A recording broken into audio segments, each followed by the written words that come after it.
오늘 예배 가운데 주신 하나님 말씀을 함께 봉독하도록 하겠습니다. 하나님 말씀은 고린도전서 15장 1절에서 11절까지 말씀입니다. 고린도전서 15장 1절에서 11절입니다. 같이 한 목소리로 봉독합니다. 형제들아, 내가 너희에게 전한 복음을 너희에게 알게 하노니 이는 너희가 받은 것이요 또 그 가운데 선 것이라. 너희가 만일 내가 전한 그 말을 굳게 지키고 헛되이 믿지 아니하였으면 그로 말미암아 구원을 받으리라. 내가 받은 것을 먼저 너희에게 전하였노니 이는 성경대로 그리스도께서 우리 죄를 위하여 죽으시고 장사 지낸 바 되셨다가 성경대로 사흘 만에 다시 살아나사 게바에게 보이시고 후에 12 제자에게와 그 후에 500여 형제에게 일시에 보이셨나니 그 중에 지금까지 대다수는 살아있고 어떤 사람은 잠들었으며 그 후에 야고보에게 보이셨으며 그 후에 모든 사도에게와 맨 나중에 만삭되지 못하여 난 자 같은 내게도 보이셨느니라. 나는 사도 중에 가장 작은 자라. 나는 하나님의 교회를 박해하였으므로 사도라 칭함받기를 감당하지 못할 자니라. 그러나 내가 나된 것은 하나님의 은혜로 된 것이니 내게 주신 그의 은혜가 헛되지 아니하여 내가 모든 사도보다 더 많이 수고하였으나 내가 한 것이 아니요 오직 나와 함께 하신 하나님의 은혜로라. 그러므로 나나 그들이나 이같이 전파하며 너희도 이같이 믿었느니라. 아멘. 왕이신 우리 아버지 하나님, 찬송과 영광과 존귀와 경배를 드립니다. 아버지께서 베푸신 그 은혜 가운데 우리에게 주실 새로운 은혜를 바라며 우리가 예수 그리스도 안에서 성령님으로 아버지 앞에 섰습니다. 말씀하여 주옵소서. 성령님 친히 오셔서 저를 통해 증거된 말씀이 하나님 말씀이 되게 하시고 말씀 속에서 예수 그리스도를 만나며 부활의 은혜의 풍성함을 경험하는 복된 시간 될 수 있도록 역사하여 주옵소서. 감사하며 예수 그리스도 이름으로 기도합니다. 아멘. 오늘은 바울이 전한 복음, 부활이란 말씀을 가지고 함께 은혜를 나누도록 하겠습니다. 앞으로 한 두세 주 더 이 고린도전서 15장을 가지고 그 사도 바울이 고린도전서 12장에 말씀하신 너희가 신령한 것에 대하여 알지 못하기를 원하지 아니하노니 과연 무엇이 가장 신령한 것인가? 그 부분에 대해서 함께 은혜를 나누고 싶습니다. 그래서 한번 우리가 지난 몇 주간에 대해서 과연 신령한 것이 무엇인가? 이것에 대해서 말씀을 나누고 싶습니다. 사도 바울은 고린도 교회가 그 여러 가지 문제 때문에 분파도 있고 간음의 문제도 있고 먹는 음식의 문제 그리고 하나님이 주신 그 은사들로 인하여 교회가 유익을 얻는 것이 아니라 혼란하게 됐던 상황들을 에베소 교회에서 듣고서 바울의 마음이 너무 아팠습니다. 왜냐하면 1만 스승이 있지만 아비는 나 혼자다. 내가 그리스도 안에서 너희를 낳았다. 참 놀랍잖아요. 그리스도 안에서 나온 자녀들이 그렇게 혼란스러운 모습, 진리 가운데 서지 못하는 모습을 보고 너무 마음 아팠습니다. 그러면서 사도 바울은 고린도전서에서 끊임없이 말씀할 때 시작할 때 그 문제를 보았지만 그는 믿음 안에서 보았거든요.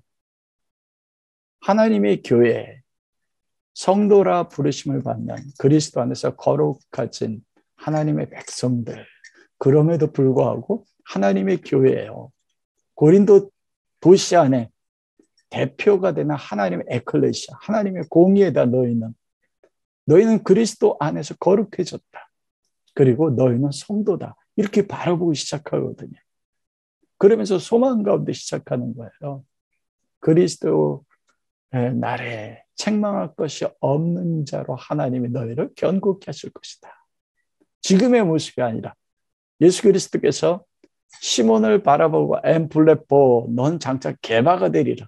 그렇게 바라봤거든요. 그리스도 안에서 교제케 하실 그 하나님 믿음이시다.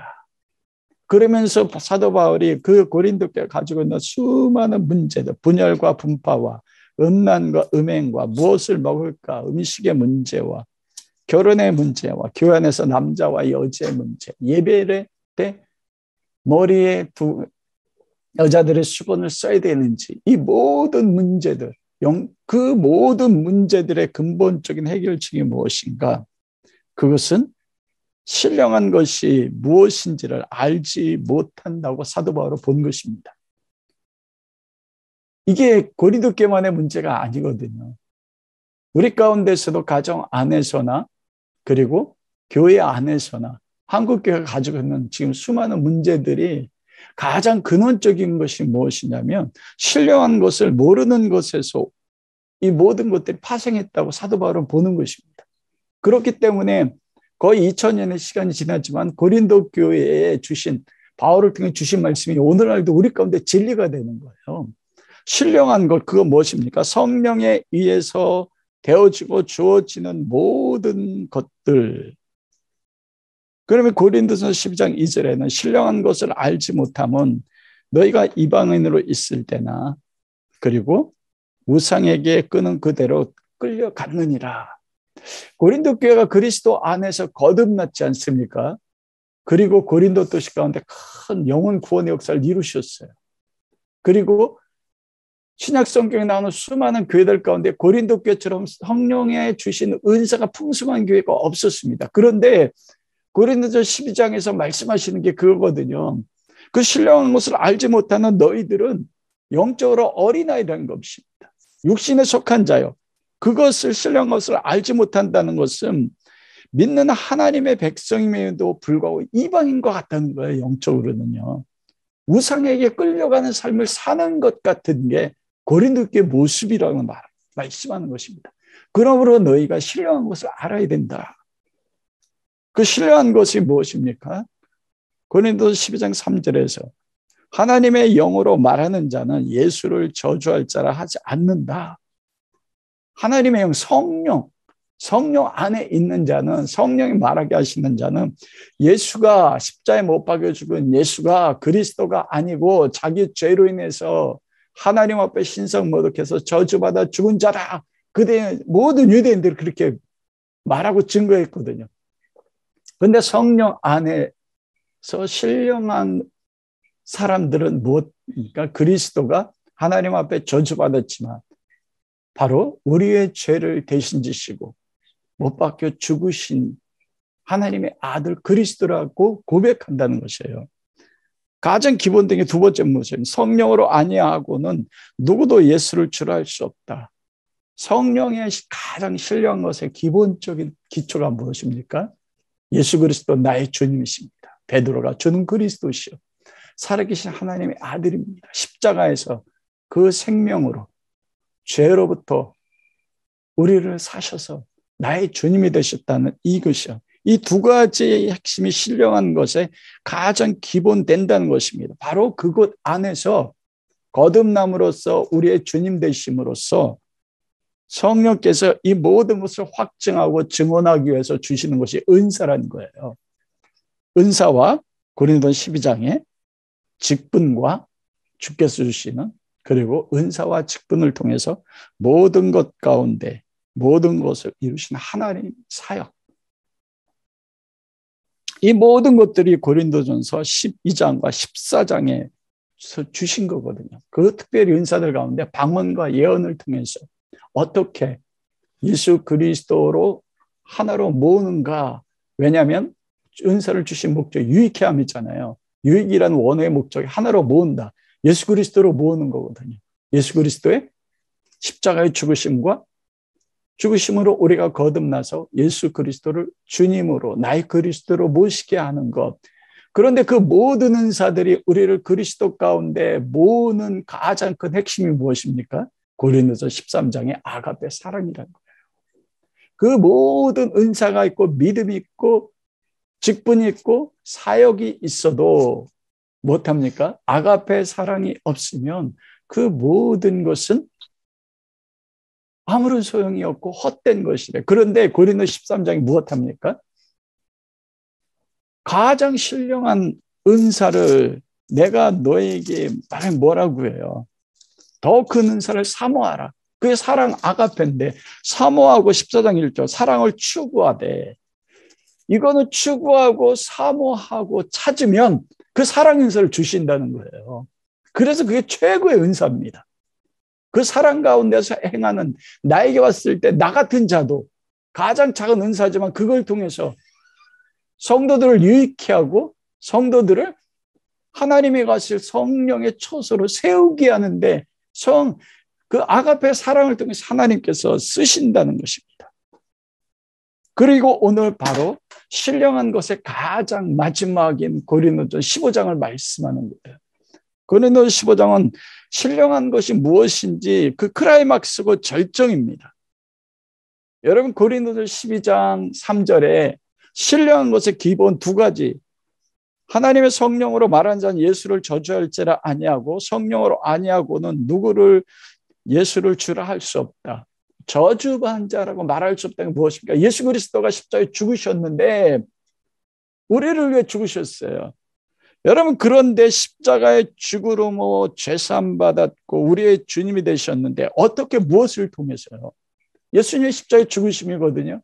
그런데 만일 거기서 끝나면 어떻게 됩니까?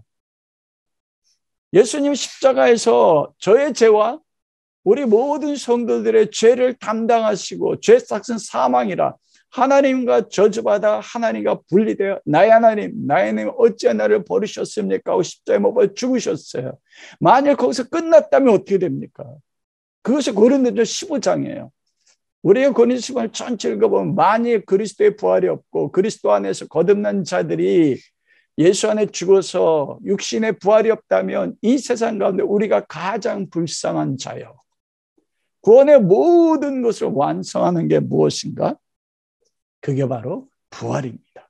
그래서 사도 바울이 고린도전서 15장에서 말씀하시는 그 신령한 것의 클라이막스, 신령한 것의 최고의 열매, 예수 그리스도의 그 사람들을 향한 사랑, 아버지 하나님께서 우리가 죄인들 때 우리를 십자가에 못 박아 죽으심으로 우리에 대한 사랑을 확증하셨는데 만일 십자가에 죽이시는 것으로 확증됐다면 하나님의 사랑은 불완전한 거예요. 그 사랑이 아닌 거예요. 하나님의 사랑이 완전한 절정과 열매를 맺은 게 무엇인가? 그게 바로 부활입니다. 부활을 통해서 하나님의 사랑의 모든 것이 성취가 되고 이루어진 것입니다. 부활은 여러분 그래서 오늘 본문 말씀을 통해서 부활에 대한 서론을 1절부터 11절까지 말씀하는데 몇 가지를 통해서 우리가 함께 은혜를 나누고 싶습니다. 여러분 우리 십자가의 그리스도의 죽으심은 너무나 잘 경험하잖아요. 그래서 주님의 십자가를 생각하면 그것 때문에 거듭났기 때문에 굉장히 잘 다가옵니다. 그러나 부활은 우리는 많이 얘기를 못해요. 이 부활은 우리가 죽어서 예수님이 이 땅에 다시 오실 때 육체가 부활하는 것에만 기본이 되지 이 부활이 우리가 실상으로 예수 그리스도를 섬기고 살아가는데 어떤 구체적으로 역사하는 하나님의 능력으로 우리 삶을 변화시키는 것을 잘 경험하기가 어렵거든요. 왜냐하면 부활이 무엇인지 어떤 의미를 가지고 있는지 명확하게 알지 못한 것 가운데 있기 때문에 그렇습니다. 사도 바울이 오늘 본문에서 전하는 그 몇 가지를 함께 나누고 싶습니다. 부활은 예수 그리스도의 복음입니다. 첫째로. 다른 말로 하면 신령한 것은 바울이 전한 복음입니다. 오늘 1절 말씀에 보면 그렇게 이야기하잖아요. 형제들아 내가 너에게 전한 복음을 너희에게 알게 하노니. 이 문장이 어디 비슷하지 않는 비슷한 본문이 있어요. 어디입니까? 고린도전 12장 1절이에요. 형제들아 신령한 것에 대하여 나는 너희가 알지 못하기를 원하지 아니하노니. 이게 무엇입니까? 문장이 똑같아요. 형제들아 내가 너에게 전한 복음을 너희에게 알게 하노니. 나는 내가 전한 복음을 알기 원한다. 고린도전 12장 1절이요. 형제들아 신령한 것에 대하여 나는 너희가 알지 못하기를 원하지 않다. 역설법을 했는데 무엇입니까? 신령한 것을 알기 원한대요. 고린도전 12장과 신령한 것과 고린도전서 15장에 내가 전한 복음이 무엇입니까? 일치되는 거예요. 바울이 전한 복음, 그게 신령한 것입니다, 여러분. 다른 게 신령한 게 아니에요. 복음은 무엇입니까? 기쁜 소식입니다. 교회와 성도가 받은 최고의 기쁜 소식, 바울이 전한 복음. 얼마나 기뻤으면 그게 복음이거든요. 유한겔리온이라고 하는데, 여러분 이 복음은 사도 바울이 쓰기 전에 이미 로마 시대 때 복음이란 말을 쓰고 있었어요. 여러분 인생의 지금까지 살면서, 그리고 지금도 여러분이 소망하는 최고의 기쁜 소식이 무엇입니까? 아, 이 일이 이루어지면 내가 춤추지 않고는 견딜 수 없는 기쁨이야. 가장 복된 소식이야. 그게 뭡니까, 여러분? 한번 지금 물어보세요, 여러분 자신에게. 각자 다를 수 있거든요. 근데 바울의 삶에는 이 복음이 최고의 기쁜 소식이었어요. 그 당시에 복음은 한 사람에 대해서만 관련된 소식이었습니다. 누구냐면 로마의 황제입니다. 로마의 황제가 전쟁에서 승리하며 뭐라고 하냐면 유한겔리온, 그 전쟁에 승리한 파벌을 가지고 군인이 와서 소식을 전하는 거예요. 우리 황제가 원수와 싸워서 승리했습니다. 여러분 유한겔리온입니다. 복음입니다. 그리고 또 언제 복음입니까? 황제가 태어난 생일날이에요. 여러분 유한겔리온입니다. 우리를 다스리고 우리에게 모든 풍요로움을 주는 황제가 오늘 태어난 생신입니다. 여러분 그때 되면 로마 황제가 제국 안에 있는 모든 사람들에게 먹을 걸 나눠줬대요. 그때 되면 로마시 안에서는요, 이 술에다가 엄청난 빵을 가지고 그 빵을 다 시민들에게 하나씩 던지면서 유한겔리온 오늘 황제 생일입니다. 그리고 또 언제 유한겔리온입니까? 황제 후계자가 태어날 때, 황제 아들이 태어나면 황제 후계자가 로마에 태어났습니다. 유한겔리온입니다. 이게 로마 시민들에게는 최고의 기쁨이었어요. 여러분에게 무엇이 최고의 기쁨입니까? 바울에게는 그 복음이 최고의 기쁨이었어요. 그러면서 사도 바울은 이 복음을 강조하는 것은 무엇이냐면, 오늘 2절 말씀에 보면 그렇게 말하고 있거든요. 너희가 만일 너희는 너희가 받은 것이요, 또 1절부터 또 그 가운데 선 것이라. 너희가 만일 내가 전한 그 말을 굳게 지키고 헛되이 믿지 아니하였으면 그로 말미암아 구원을 받으리라. 놀라운 것은 무엇이냐면 고린도 교회가요, 문제가 있고 그리고 분열이 있고 간음함이 있고 서로 간에 판단하고 비판하는 것이 있고 은사들이 혼란 가운데 있지만 사도 바울은 뭐라고 표현합니까? 너희가 이미 받은 것이요, 복음이 그들 안에 있대요. 그리고 그 가운데 서 있대요. 너희가 그리스도 복음 가운데 서 있다고 말하는 것입니다. 여러분을 믿음의 삶을 살게 하는 데 있어서 여러분은 어느 위에 서 있습니까? 그리고 여러분 안에 이미 가지고 있대요. 받았대요. 그건 무슨 말이에요? 하나님이 주신 선물로 가지고 있대요. 바울이 왜 이걸 강조해요? 이게 가장 귀중하거든요. 고린도 교회가 내가 전한 복음, 온 세상의 최고의 기쁨, 이 땅에 있는 어떤 것과도 비교할 수 없는 걸 이미 받았는데, 그리고 그 가운데 서 있는데 이걸 알지 못하는 거예요. 그걸 추구하고 나를 그 가운데 세워야 되는데, 그걸 다른 것 가운데 세우려고 하고 추구하려고 하니까 고린도 교회가 참된 구원의 기쁜 소식인 그 기쁨과 좋은 모든 것을 잃어버리고 있다, 그렇게 말씀하는 것입니다. 놀랍게도 이미 신령한 것을 받았대요. 그 위에 이미 세워져 있다는 것입니다. 왜냐하면 복음이 신령한 것입니다. 그래서 복음을 아는 게 중요한 것입니다. 왜 복음을 아는 게 중요합니까? 그것이 바로 2절 말씀이에요. 2절 말씀에 너희가 만일 내가 전한 그 말을 굳게 지키고 헛되이 믿지 아니하였으면 그로 말미암아 구원을 받으리라. 이게요, 구원이에요. 구원을 받으리라. 무엇하면요, 내가 전한 말, 복음이요, 그 복음의 말씀을 굳게 지키면 첫째, 굳게 지키면, 헛되이 믿지 아니하면 두 번째예요. 그러면 너희가 구원을 받으리라. 이 말이 무엇입니까? 사도 바울이 이 말하는 이유가 뭐예요? 고린도 교회가 지금 구원을 받지 못했다 이렇게 말하는 것 같잖아요. 왜요? 사도 바울이 볼 때 고린도 교회는 내가 전한 복음의 말을 너희가 그걸 받았고 너희가 그 가운데 서 있는데 그걸 굳게 지키지 못했대요. 지키지 못했거든요. 그리고 전한 복음의 말씀은 헛되이 믿었어요. 헛되이 믿었다는 헛되다는 거예요. empty, 비었다는 거예요. 받았음에도 불구하고. 다른 말로 하면 그들이 서 있지 못하다는 것입니다. 왜 우리가 복음을 알아야 되는가?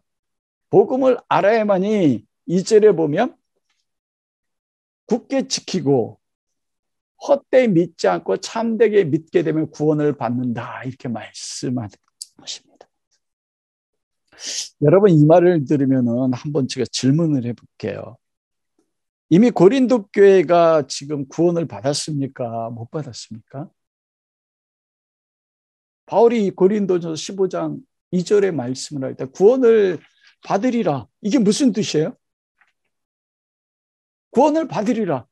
여러분 사도 바울이 제가 이 설교할 때 고린도전서 1장 2절에 그렇게 말했잖아요.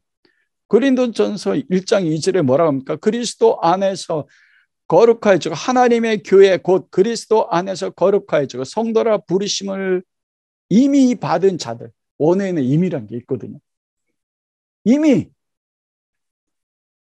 성도로 부르심 받았어요. 그리스도 안에서 거룩해졌어요. 하나님의 교회가 됐어요.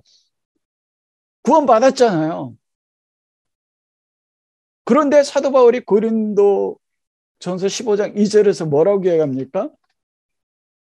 너희가 굳게 지키면 복음의 말씀을 굳게 지키면 그리고 헛되이 믿지 아니하면 그로 말미암아 구원을 얻는다. 지금 그리고 미래에. 이게 무슨 뜻입니까, 여러분? 이미 고린도 교회는 구원 받았잖아요. 여러분 구원에는 세 영역이 있고 세 단계가 있어요. 구원의 처음 단계 영역은 무엇입니까? 주 예수를 믿으라. 그리하면 너와 내 집이 구원을 얻으리라. 요한복음 1장 14절 영접하는 자 곧 그 이름을 믿는 자들에게는 하나님의 자녀가 되는 권세를 주셨나니.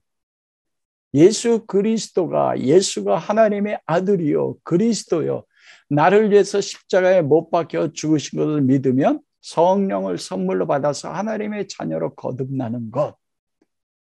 이거 은혜로 모든 사람들에게 주어지는 거잖아요. 그럴 때 그 믿음을 보시고 일신칭의 너는 의롭다. 너는 나의 자녀다. 하나님이 인정해 준 구원의 첫 단계입니다. 이게 고린도 교회 모든 교인들이거든요. 그리스도를 믿은 자들. 그래서 하나님의 교회요. 그리스도 안에서 너희는 거룩해졌고 그리고 무엇합니까? 너희는 성도라 이미 일컬음을 받았다. 그게 고린도 전서 1장 2절의 말씀인데 15장 1절의 하반절과 같아요. 이미 너희가 받은 것이야. 또 그 가운데 써 있어요. 복음 가운데. 구원 받았어요. 그런데 두 번째 구원의 단계가 있습니다. 그게 무엇입니까? 두렵고 떨림으로 너희 구원을 이루라. 빌립보서 2장 14 항상 복종하여 두렵고 떨림으로 너희 구원을 이루라. 이미 구원받았는데 구원을 이루래요. 이게 구원의 두 번째 단계 무엇입니까? 그리스도를 닮아가고 율법이 이제는 나를 정죄하는 것이 아니라 율법이 무엇입니까? 기록된 모든 말씀들이 그리스도를 믿음으로 성령 안에서 거듭난 하나님의 자녀들이 살아가야 될 우리가 나아가야 될 성화로 변화될 우리의 삶의 목표가 되는 거예요. 그리스도의 모든 말씀들이요. 여러분 우리가 거듭났어도 우리가 죄인이지 않습니까? 삶의 거룩함입니다. 성화를 이야기하는 거예요. 하나님의 말씀대로 순종해서 우리가 에베소서 2장 20절에서 22절에 말한 것처럼 성도가 서로 연결하여 예수 그리스도와 사도들과 선지자의 터 위에 모퉁이 때린 그리스도의 터 위에 우리가 세워져 하나님의 거하실 처소로 지어져 가는 것.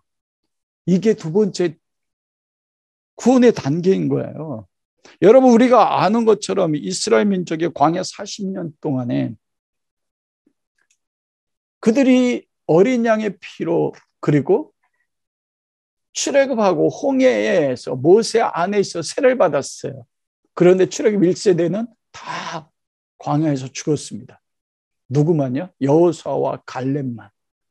약속의 땅에 들어갔거든요. 2세대.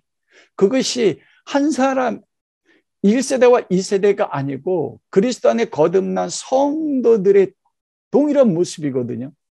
어떤 사람들은 그리스도 안에 구원받았음에도 그들의 삶에서 광야의 교회가 되어서 광야에서 죽다 죽어요. 하나님이 약속한 약속의 땅, 하나님 나라를 자기 삶에 성취하지 못하는 거예요. 이게 두 번째 단계예요. 두 번째 구원. 두렵고 떨림으로 너희 구원을 이루라. 너희 삶 가운데 무엇하는 것입니까? 하나님 나라가 성취되고 이루어지는 것.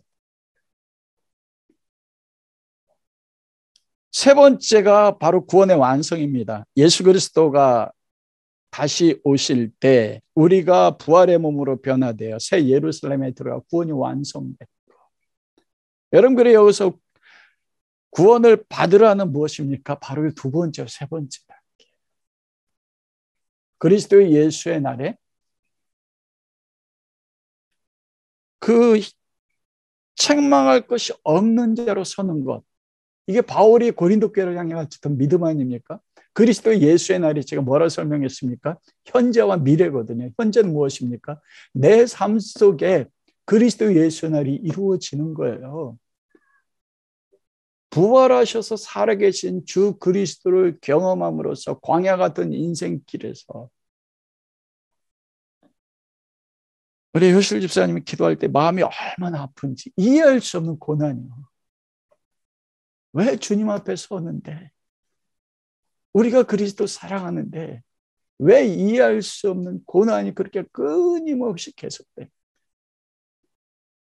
왜 이렇게 하나님을 사랑하는지, 내 삶에 고통이 많은지.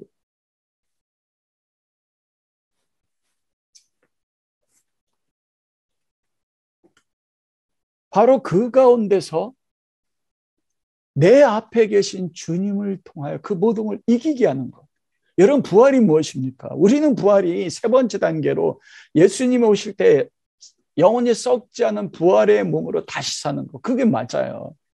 그러나 현재 부활의 의미요, 두 번째 구원을 이루라는 거예요.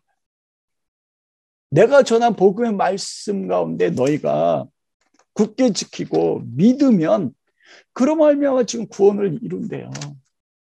부활하신 그리스도의 부활의 권능이 우리 삶 가운데 있습니다. 내 삶의 환경을 바라보면 이거는 죽지 않고 견딜 수 없는 환경인데,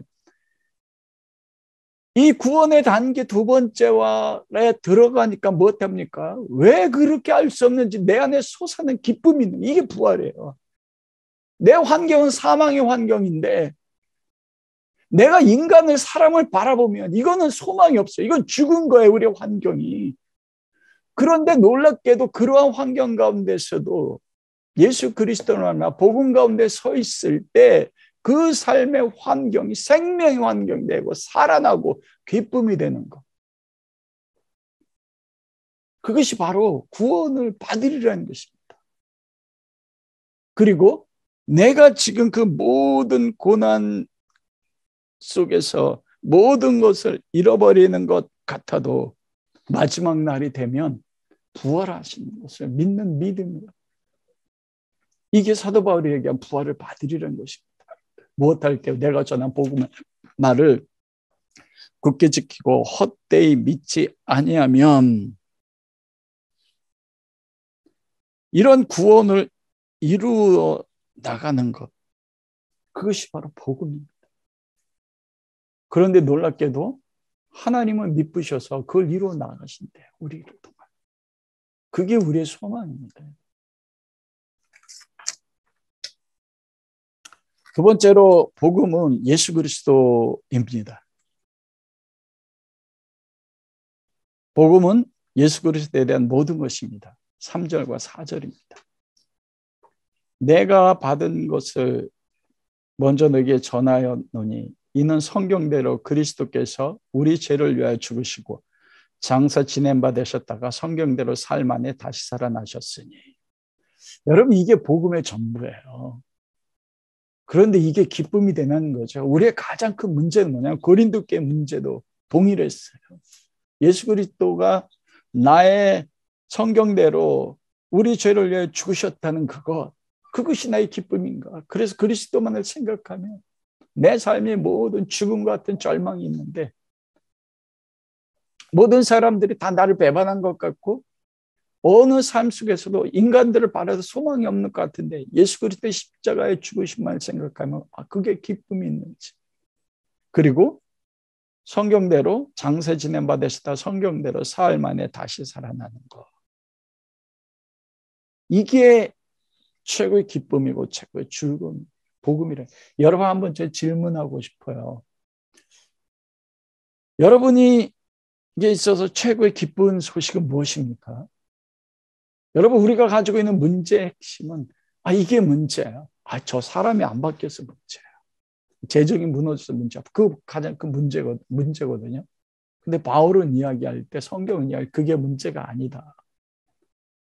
너희가 복음이 예수 그리스도가 나의 죄를 위해 십자가에 죽으신 그 사실이 너에게 최고의 기쁨이냐?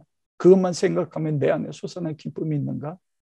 예수 그리스도가 장사되어서 무덤에 들어가셨다가 다시 살아나셔서 빈 무덤이 돼서 다시 살아났다는 그 그리스도의 부활이 너에게 가장 기쁨이 되는가? 저는 목사라 이걸 전하지만 부끄럽습니다. 전에는 그랬어요. 그리스도의 십자가만 생각하면 정말 아무것도 부럽지 않았어요. 다른 사람들이 나를 인정해주지 않든. 예전에도 한번 나눴지만 저는 군대에서 몸이 아파서 의병제대 했습니다. 제가 제대하고 나서도 6개월 이상을 거의 10개월 이상을 집에서 누워 있었거든요. 제 친구들이 저를 보러 와서 저보고 가졌던 그 눈빛을 지금도 잃어버릴 수가 없어요. 그 친구들 중학교 때부터 친구들인데 계속 만나고 있어요. 저를 바라봤던 그 눈길이요. 와, 그 눈길을 지금도 잊을 수가 없어요. 그런데 친구들은 그렇게 바라봤지만 제 안에는 기쁨이 있었거든요. 우리 안에 모든 것의 문제는 그 가졌던 그리스도의 십자가의 죽으심과 부활하심으로 인해서 가졌던 그리스도만이 나의 기쁨이고 나의 행복의 모든 조건이었던 게 잃어버렸다는 거예요. 근데 바울은 그걸 알기 원한다는 거예요. 네가 그것을 다 회복하기 원한다는 거. 그래서 사도 바울은 그 복음이 예수 그리스도가 십자가에 죽으시고 장사 지낸 바가 다시 살아나신 것. 그 첫째가 복음은 뭐냐면 성경에 기록된 것입니다. 사람의 말이 아니에요. 복음이 기쁜 소식인 것은. 3절과 4절에 보면 성경에 기록한 대로 성경책에 기록된 말씀대로 이 십자가에 못 박혀 죽으시고 우리 죄를 위해 이게 성경에 기록됐다는 거예요. 복음은 다른 말로 하면 성경에 기록된 게 무엇입니까? 하나님 말씀이잖아요. 하나님이 행하신 거예요. 그래서 흔들리지 않습니다. 세상의 모든 진리는 흔들려요. 세상의 모든 사람들은 흔들립니다. 그러나 흔들리지 않는 무유일한 게 복음이란 게 왜냐하면 하나님이 기록하셨거든요. 하나님이 행하신 일입니다. 하나님이 행하셨기 때문에 복음대로 하나님은 반드시 무엇하세요? 성취하고 이루신다는 것이에요. 복음은 예수 그리스도입니다. 3절 4절 성경대 그리스도께서 우리 죄를 위해 죽으시고 장사 지낸 바 되셨다가 성경대로 사흘 만에 다시 살아나셨으니 죽음에 매이지 않고 다시 살아나자 부활하셨다. 권능으로요. 이게 왜 복음입니까? 그리스도가 사셨고 죽었다는 게 그리스도가 십자가에 죽으시고 나의 죄를 위해 죽으셨어요. 내가 죄로부터 자유함을 얻었어요. 그러나 죽은 것 끝나지 않고 장사 지냈다가 3일 만에 다시 살아나시면 무엇합니까? 구원이 완성됐거든요. 내 삶이 아무리 힘들고 모든 것이 끝났다 할지라도 내 앞에는 부활이 있습니다. 왜냐하면 우리가 그리스도가 십자가 못 박혀 죽을 때 믿음으로 그리스도 안에 죄에 대해서 세상에 대해서 죽은 것이요. 그리스도가 부활할 때 우리가 그리스도 안에서 하나님 앞에 다시 사는 거거든요. 이게 그리스도 복음. 세 번째는 그게 바로 그리스도 복음 그 자체가 예수 그리스도인 것입니다. 여러분, 그리고 복음은 부활하신 예수 그리스도를 보는 것입니다. 6절에서 8절에 보면 게바에게 보이시고 후에 12제자와 그 후에 500의 형제 일식에 보이셨으니, 야곱에게 보이시고 8절에 맨 나중에 만삭되지 못해 난자 같은 내게도 보이셨다. 부활하신 그리스도를 본 사람들이 있었습니다. 여러분, 여러분의 최고의 소망이 무엇입니까? 여러분이 정말 하나님이 솔로몬이 1,000번제를 기브온 산당, 기브온 그 산당에 모세 성막이 있었거든요. 법궤는 다윗의 장막이 있었고 예루살렘에. 그 1,000번제를 드렸어요. 1,000마리 양을 가지고 제사를 드렸어요. 꿈속에 하나님 날 솔로몬아, 네가 나에게 원하는 거 하나를 구하라. 나에게 듣는 마음, 이 백성은 많은 백성들이라. 나에게 듣는 마음, 지혜로운 마음을 주셔서 이들을 재판할 수 있게 해주십시오. 그게 하나님 마음의 기쁨이 됐거든요. 지혜요. 잠언서 4장 내 아버지에게 나도 외아들었으나 아버지가 나에게 말씀하시는 너는 지혜를 찾고 지혜를 구하고 지혜를 사랑하라. 그러하면 그 지혜가 너를 높일 것이요. 지혜가 무엇입니까? 예수 그리스도거든요.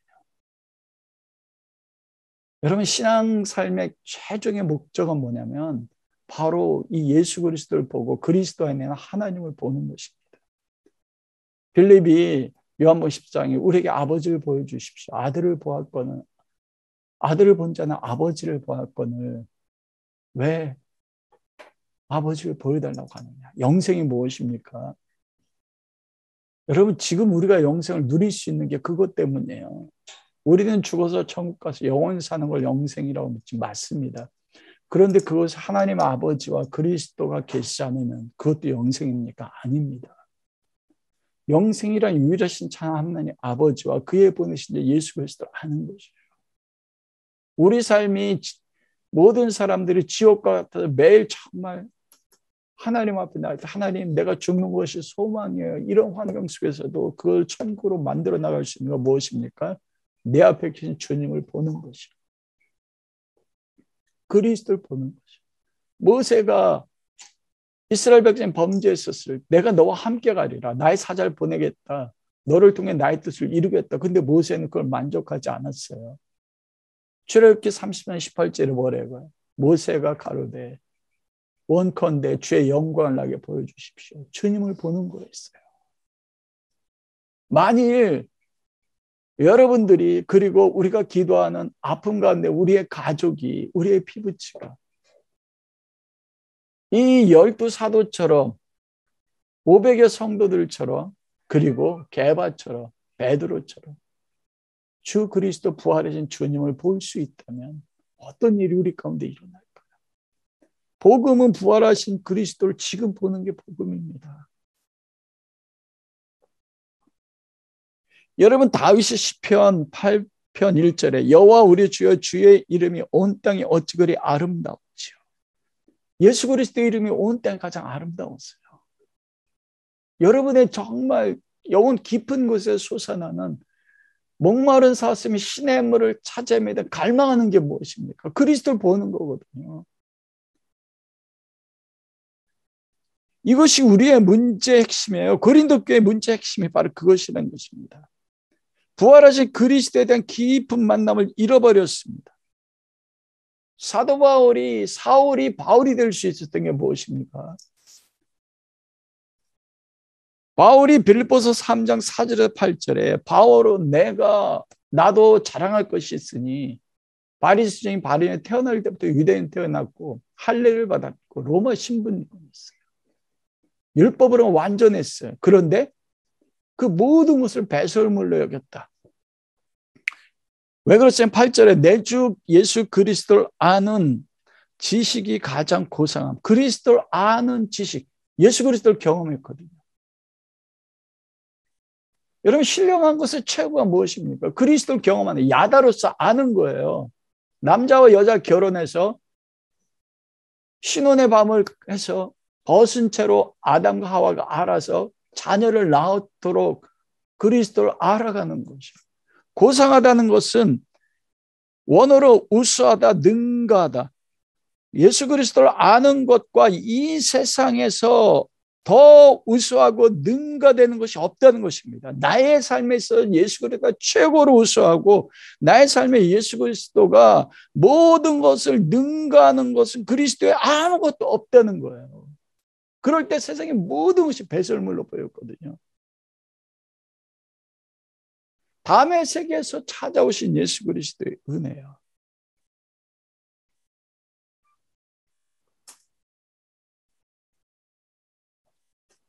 이 그리스도를 보는 것, 이게 복음이거든요.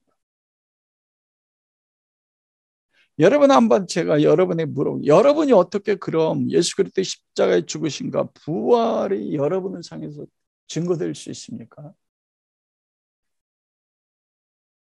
우리가 어떻게 복음 안에 들어갈 수 나의 삶을 통해서 복음의 증거가 될 수 있는 그게 바로 그리스도를 보는 것이에요. 사도 바울은 이 본문 속에서 우리 삶을 통해서 그리스도의 복음이 어떻게 증거가 되는지를 세 가지로 말씀하세요. 여러분 예수를 믿지 않는 사람들에게 우리가 그리스도의 십자가의 죽으심과 그리스도의 부활을 증거했어요. 그런 사람들이 어떻게 예수 그리스도가 십자가에 죽었고 어떻게 부활했는지 너희 증거를 대봐라. 베드로는 그랬으면 너희 안에 있는 비밀에 대해서 묻는 자들에게 항상 말할 것을 두렵고 떨림으로 준비하라 이렇게 말했거든요. 여러분 어떻게 예수 그리스도의 십자가의 죽으심과 그것이 나를 구원했고 부활을 통해서 구원이 완성되는 것을 어떻게 증거합니까?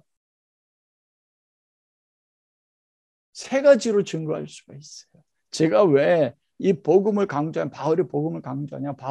복음의 세 번째가 부활하신 그리스도를 지금 보는 거거든요. 그래야만 증거가 늘 증인으로 삶을 살 수가 있어요. 모든 문제를 뛰어넘는 현재 부활의 능력, 권능, 우리 삶에 역사할 수 있는 길이거든요.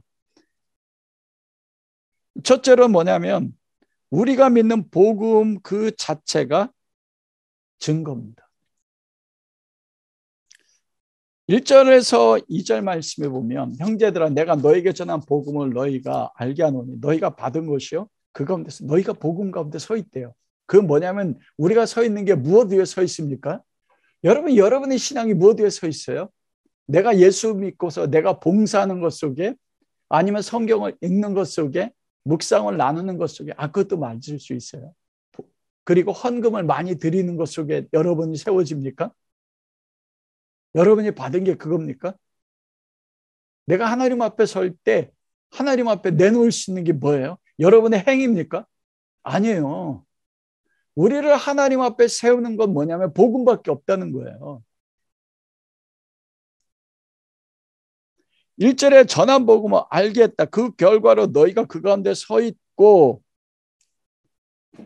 2절에 복음을 굳게 지켜 믿으며 구원받을 날에 복음의 삶 그 자체. 우리가 복음을 굳게 지키고 헛되이 믿지 아니하면 구원을 받는다고 하잖아요. 우리 삶의 속에서 우리가 그리스도 안에 있는 하나님의 자녀이고 우리 안에서 그리스도의 십자가의 죽으심과 그리스도의 부활이 우리 삶을 통해서 구원을 받으리라니까 그 부활의 능력이 실제 이루어진다는 겁니다. 복음 그 자체가 그리스도의 십자가의 죽으심과 그리스도의 부활의 증거가 되는 거예요. 우리가 복음을 받았잖아요. 우리 안에는 복음이 부활의 증거가 된다니까요. 여러분 그래 고린도서 5장 17절에 그런즉 누구든지 그리스도 예수 안에 있으면 예수 그리스도를 믿고 복음이 그 안에 있으면 새로운 피조물이라 뉴크리에서 새로운 창조물이에요. 이게 뭐냐 죽었다 살았거든요. 이전 것은 지나갔으니 죄와 사망과 세상의 가치관과 세상에 묶여져 있던 모든 것들은 지나갔어요. 그건 사라졌으니 보라 새 것이 되었다. 생명 안에서 영적인 부활을 누리는 존재가 됐다는 것입니다. 복음이 우리 안에 있으면 그리스도의 죽으심과 그리스도의 부활을 믿는 믿음이 그것이 우리로 하여금 예수 그리스도의 복음을 세상 가운데 증거가 된다는 거예요. 우리 어떤 행위가 아닙니다, 여러분. 내 안에는 예수 그리스도가 증거한다는 거예요. 복음 안에 있는 성도의 그 삶이에요. 두 번째로 부활의 증거는 성경 말씀입니다. 3절과 4절에 이는 성경대로 그리스도께서 우리 죄를 위하여 죽으시고, 그리고 4절에 성경대로 사흘 만에 다시 살아나셨으니, 여러분 그 예수 그리스도의 십자가에 죽으심과 예수 그리스도의 부활을 세상 가운데 증거하는 게 여러분 우리의 어떤 능력이 아니에요. 우리는 그렇게 생각하잖아요. 우리가 고지론 세상의 높은 꼭대기 가운데 올라가면 우리가 예수 그리스도를 잘 믿어서 아이들이 서울대학 가고 좋은 직장 취직하면 와, 그걸 통해서 하나님이 증거될 거야. 맞을 수도 있어요. 그러나 성경 그렇게 말씀하지 않습니다. 부활이 그리스도의 복음이 증거되는 거 뭐냐면 성경 말씀이라는 거예요. 핵심은 무엇이냐? 말씀이에요. 성경의 말씀이 1.1획도 무함이 없이 하나님의 말씀은 그대로 이루어진다는 것입니다. 이건 다른 말로 이야기하면 무엇입니까? 말씀이 성경이 복음의 증거라면, 십자가의 죽으심과 부활의 증거라면 그것이 무엇을 통해서? 우리의 믿음이에요. 기록된 말씀이 하나님의 말씀이라는 거, 내 삶의 모든 기초가 말씀에 세워져 있다면 여러분 말씀이 우리 안에서 살아서 우리를 통하여 그리스도 십자가의 죽으심과 부활하신 복음이 증거가 돼요. 사람들에게 우리가 말로 이해시키지 않아도 말씀이 우리 안에 산단 말씀입니다. 여러분 성경을 잘 읽어보면 말씀이 여호와의 말씀으로 사무엘에게 말씀이 나를 붙잡아 이끌어간다고 이야기하지 않습니까? 성경 말씀이 우리를 이끌어가서 우리를 복음의 증인으로 세워준다. 세 번째로는 예수 그리스도의 부활에 주님을 본 사도들과 성도들과 사도 바울 자신이 증거인 것입니다. 이게 가장 중요한 것 가운데 한 가지예요. 우리는 그리스도를 게바도 보았고 12사도도 보았고 500의 형제도 보았고 야고보도 보았고 맨 나중에 만삭되지 못한 사도 바울도 보였어요. 예수님이 보이셨어요. 그리스도를 사랑한 걸 봤어요. 그러자 어떻게 돼요? 부활의 증인이 된 겁니다. 예수 그리스도의 부활을 본 사람들의 증언이 증거예요. 여기 보면은 법정에서 여러분 어떤 사건이 판결나는데 가장 중요한 게 무엇입니까? 증거잖아요. 증거 속에서 가장 확실한 가운데 한 가지가 그것을 듣고 본 사람의 증언입니다. 그런데 듣고 든 사람의 증언이 법적인 효력을 가지는 것입니다. 여러분 놀라운 건 뭐냐면 만삭되지 못한 사도 바울에게 이들이 먼저 보고자 했던 게 아니에요. 찾은 게 아니에요. 예수 그리스도께서 먼저 보이셨어요. 이게 우리의 소망입니다, 여러분. 예수님이 찾아오셨어요. 이게 은혜인 거예요. 최고 신령은 예수 그리스도를 보는 것인데 그리스도가 먼저 사도들에게 찾아오셨거든요. 500명에게도 찾아오셨어요. 그리고 야고보에게도요. 예수님의 형제들, 예수님 믿지 않았어요. 그들이 변화될 수 있었던 것이요. 부활한 주님이 찾아오셨어요. 다메섹에서 예수 그리스도를 믿는 자들을 잡아가기 위해서 핍박하기 위해서 다메섹으로 가는 그들에게 예수님이 빛 가운데 찾아오셔서 만삭되지 못한 나도 그때 그리스도를 보았다. 그때 우리가 삶에서 복음의 증거가 된다는 거예요.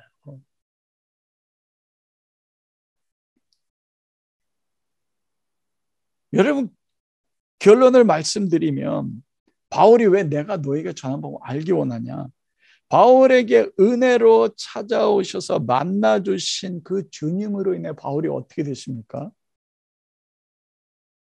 오늘 본문 말씀 속에서요. 9절에서 11절 말씀해 보니까 사도 중에 가장 작은 자여 나는 괴를 박해하는 자라. 사도라 칭함받기를 감당하지 못할 자라. 누구보다도 사도 바울이 충성됐습니다. 고린도후서에 보면 얼마나 사도의 복음 때문에 많은 핍박을 받습니까? 근데 사도 바울이 뭐라고 해요? 나는 사도 가운데 가장 작은 자다. 여러분, 예수님이 산상수훈에서 제자들이 예수님 앞에 나오자 산에 앉아서 가라사대 누가 복 있다고 말씀했습니까? 심령이 가난한 자는 복이 있다. 그리고 누가 복음에 뭐래요? 가난한 자는 복이 있다. 아무것도 없는 자. 하나님 앞에서 그리스도의 십자가 부활의 그 은혜와 사랑을 경험하니까 바울이 뭐라고 합니까? 나는 사도 가운데 가장 작은 자예요. 교회를 핍박한 자. 여기에 평화가 있습니다. 이게 세상을 이기는 능력이 있거든요. 그리스도를 경험하니까요. 살아계신 주님을 보니까 내가 누군지를 알았어요. 다른 사람들이 나를 핍박하고 거짓 형제 위험과 2번 파선해서 죽을 것 같았는데도 바울 안에는 평강과 기쁨을 빼앗아가지 못하는 거예요. 나 세상 가운데 사람들이 인정하지 않아도 재물에 대한 모든 걸 다 잃어버리는 것 같아. 몸은 병들어 죽어가지 않는다.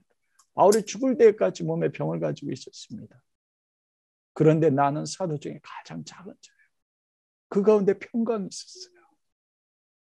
바울의 삶 그 자체가요. 10절에 뭐라고 합니까? 내가 나 된 것은 하나님의 은혜로 된 것. 은혜를 알게 돼요. 모든 것이 바울이 바울 된 것이 바울의 뛰어남이 아니라는 것입니다. 모든 것이 은혜로 됐대요. 어떤 은혜예요? 예수님이 찾아와서 만나주신 은혜예요. 여러분, 바울이 계속 말씀하는, 제가 계속 말씀하는 게 무엇입니까? 핵심이요. 여러분, 이 안에 소망이 생겨요. 불같이. 지금 우리가 겪고 있는 것 속에서 이 모든 문제의 근원, 이것을 천국으로 만들어 나갈 수 있는 거, 내 환경이 바뀌지 않아도 그리스도를 보는 거예요.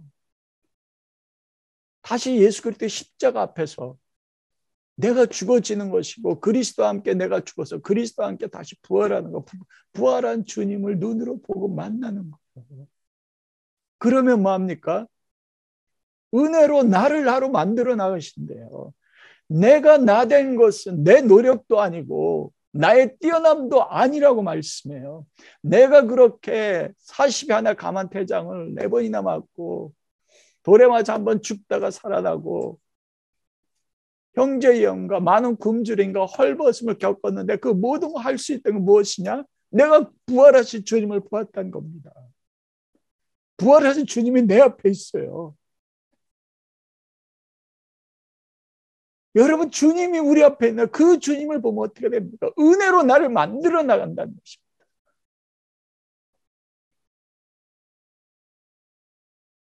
그 그리스도를 보면 돼요.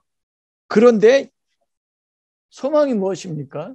만나 주신다니까요.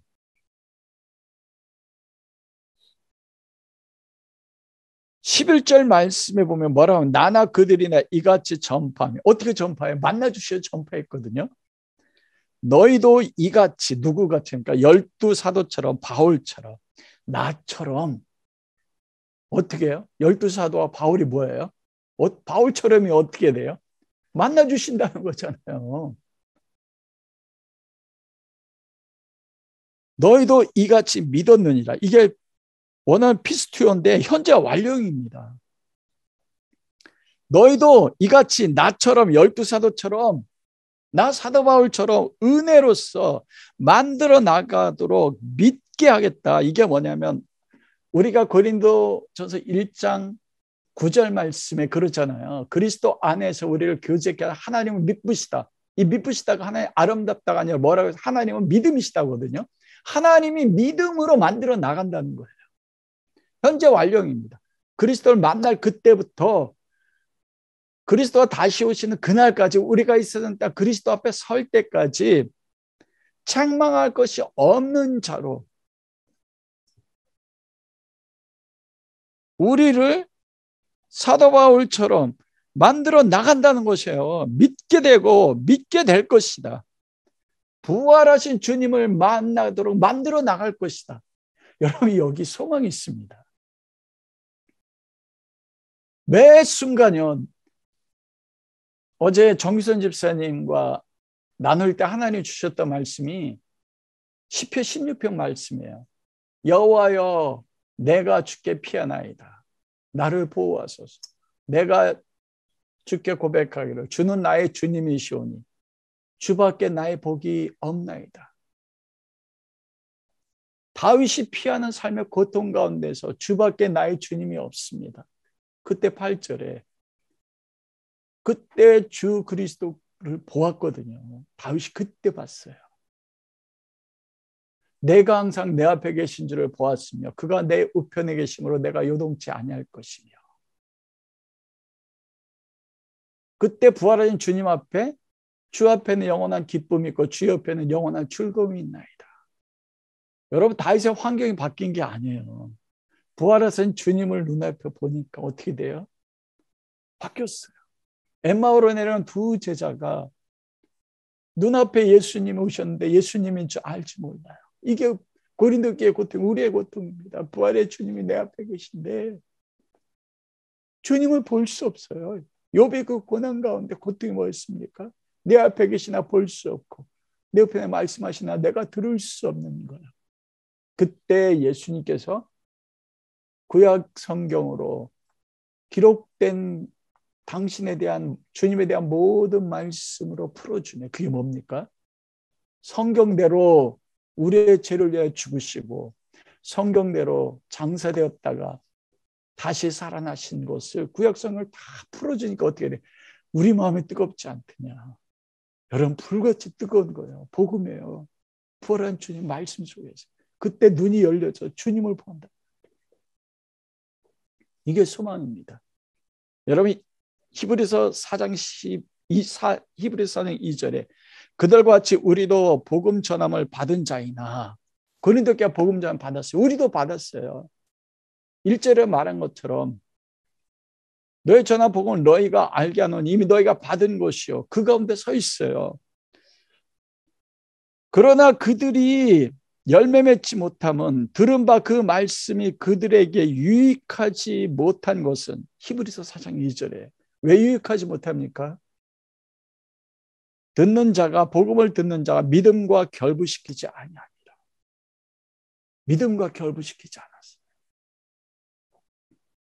바울이 이렇게 복음을 이야기하는 거는 11절이요. 그러므로 나나 그들이나 이같이 전파하면 너희도 이같이 우리도 12사도처럼 바울같이 똑같을 수 없지만 우리의 부르심의 소망대로 세울 것을 믿었느니라. 하나님이 믿음으로 그렇게 만들어 나가시. 이걸 나의 믿음과 결부시킬 때요. 그때 거기서 못합니까? 유익이 된다는 거예요. 결부시키다, 혼합하다, 결합하다, 묶다, 섞다는 거예요. 믿음으로 이 복음의 말씀과 나를 결합시키는 거.